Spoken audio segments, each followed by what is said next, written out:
but in order to get things from trees, we have to nurture the tree. And, Yeah. Yeah, but only if like nature doesn't do it. But then, yeah, we have to give to get. Yeah, we have a big responsibility for the trees.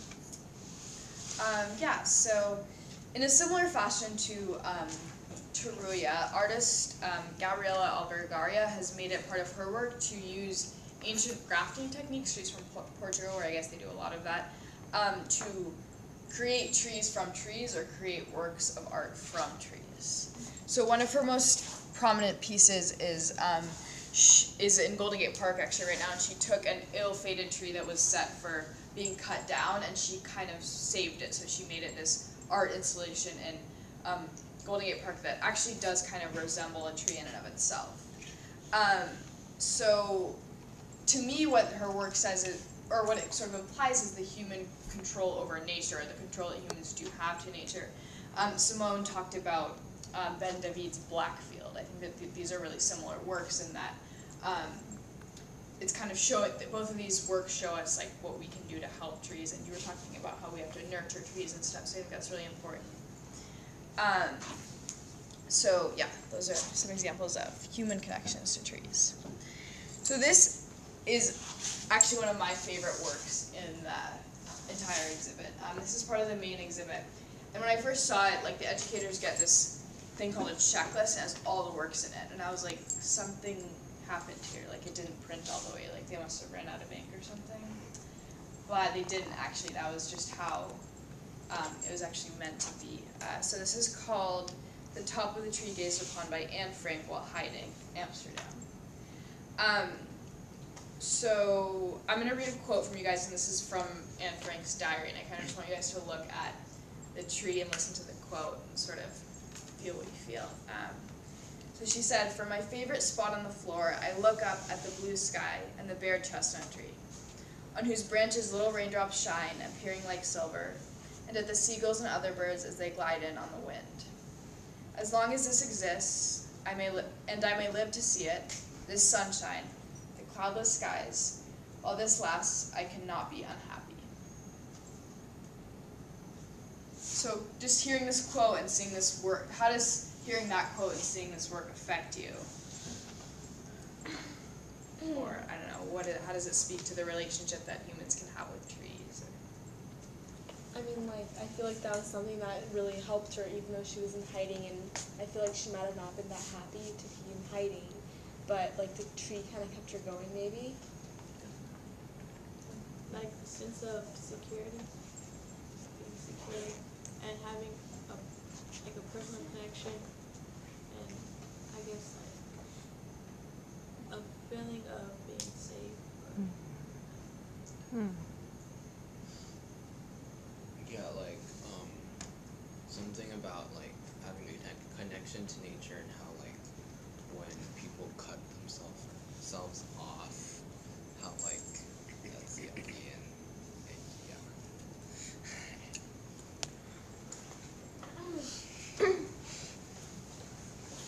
Also, this idea of just simply beauty, the beauty in trees, and what it is to look at them, and how, I mean, I like to just look at trees sometimes, and that's something that it gives.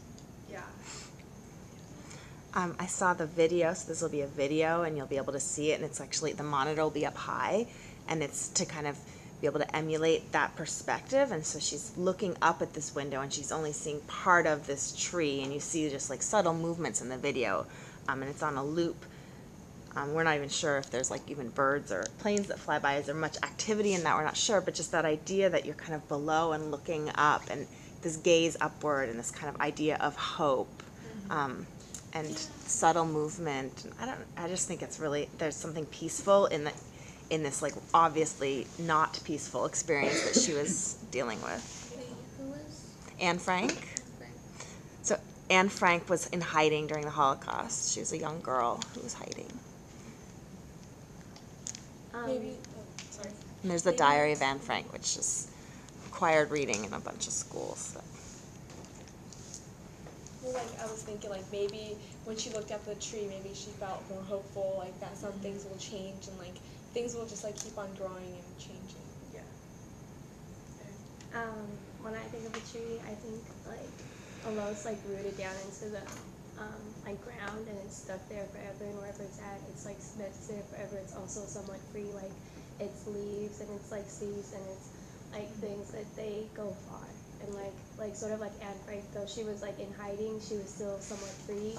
She had like the power to like voice herself through that diary, and like she lives on like the seeds and Yeah, like, that's a really great thought, and I think that like what most touched me from just hearing that quote is that like no matter what happened to Anne Frank or what she felt, and somebody over here mentioned comfort earlier, is that the tree would always be there, and she could always have the tree there. I just think it's interesting to think about the trees in my life that are important, and how if I were to be in a similar situation to her, I could look at the tree and know that like somewhere that the tree would always be there, that the tree would always be growing, and that there were other trees growing places. So there's a very similar work in the exhibit, and this is by Marcel Odenbach, and it's called "You Can't See the Forest for the Trees." So from far away, so this is a collage that he made, and from far away it just looks like a forest of birch trees. But then if you zoom in closer, you can tell that it's a collage and that it actually has a lot of faces in it. So these are faces of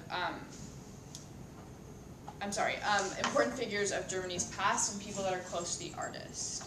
I thought this was a really interesting work because these sort of birch forests are what were surrounding concentration camps like Auschwitz-Birkenau, and that's actually what Auschwitz-Birkenau is named after, is these birch forests. Similar to how the tree out of Anne Frank's window was sort of always there to witness everything that happened with her, and with her family, the forests around the concentration camps likewise were a witness to the atrocities that occurred in the concentration camps. But I think that it's also interesting to think about what kind of role a tree plays in history. So what do you guys think the message of this work is?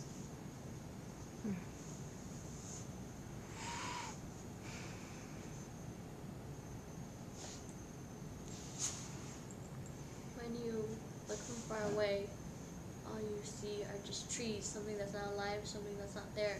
But if you take the time to notice, they're actually giving lots of life and giving lots of hope to us.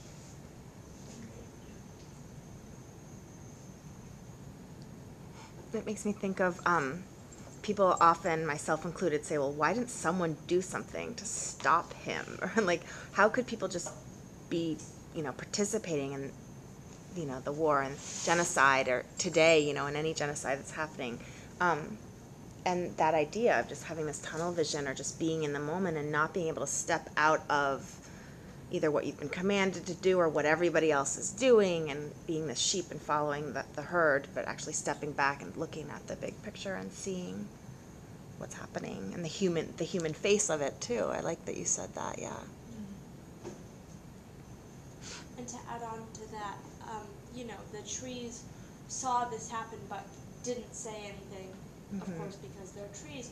People saw this happening to a certain extent, but didn't say anything for very different reasons. And I think that's a contrast, these green faces next to these white birch trees.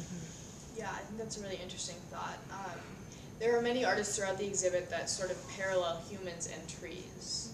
I think this is a great work to observe with that sort of idea that humans can be bystanders and trees can be bystanders, but humans can also give a lot and trees can also give a lot. So I think this is also a great work. Just a final piece on the human interaction with trees. So this is by Yoko Ono, who I'm sure a lot of you are familiar with. It's called the Wish Tree.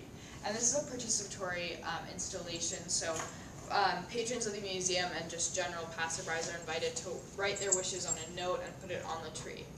And in her artist statement, I thought she made a really good point in saying that if nobody makes a wish and puts it on the tree will look sort of barren. But if people make wishes and tie them onto the tree looks like it's blossoming. So I think that that's a really great work that sort of summarizes the interaction between humans and trees. Stacey, you talked about how we have to sort of nurture trees now, especially in this day and age. Like, they are almost sort of an endangered species, and like they need our help a lot in order for them to keep helping us and sustaining us. So I think that that's definitely Ono's message, and I think that Anne Frank's the tree that she could see, and Odenbach's sort of birch tree forest, and this tree all carry those really similar messages of humans and trees. So as part of the invitational, many artists chose to sort of stick with the theme of renewal. Definitely relating to the Jewish concepts of the exhibit, Tikkun Olam and stuff, repairing the world. We do sort of have this responsibility right now to be stewards and to sort of try to save the trees. So I think this is a really great piece. This is by Lisa Koken. It's called, Foliage. Faux, F-A-U-X, liage, so it's kind of funny, not really. And what she did here, she took pages from Rachel Carson's 1962 book, Silent Spring. And this book really criticized the chemical industry and its detrimental effect on nature from a while ago, but she used the pages of the book to make individual leaves of the tree, and then she actually fabricated them all together to make this sort of like prosthetic branch thing, so it actually is a hanging branch. And I couldn't get a full picture of it on here, but this is what the leaves look like. So this idea really, or this piece really resonated with me because it like is sort of the, I think that there's an interesting thought throughout the exhibit that we take trees to make non-trees. So we take trees to make paper and wood, and I mean obviously those are parts of trees, but still to just really transform them, but that artists like Lisa Koken are now taking what has become a non-tree and making it a tree again. So what do you guys think about sort of that message? Yeah, I feel like it leads back to that, like, fixing what we have destroyed. So in APES I learned about how like a lot of companies, what they do is that when they deforest, like when they like chop up like trees and stuff, they like cause deforestation, and what they do after is they plant trees, but they plant the exact same tree like in all the lines. And then my teacher was just talking about how like that's not really good for the environment, because like you want like diversity, like different like things in there, so like an abundance of animals and stuff can live there. And it's just like the thought of like you need, like if you're gonna destroy something, you have to rebuild it and rebuild it to be better, not for it to be like just one thing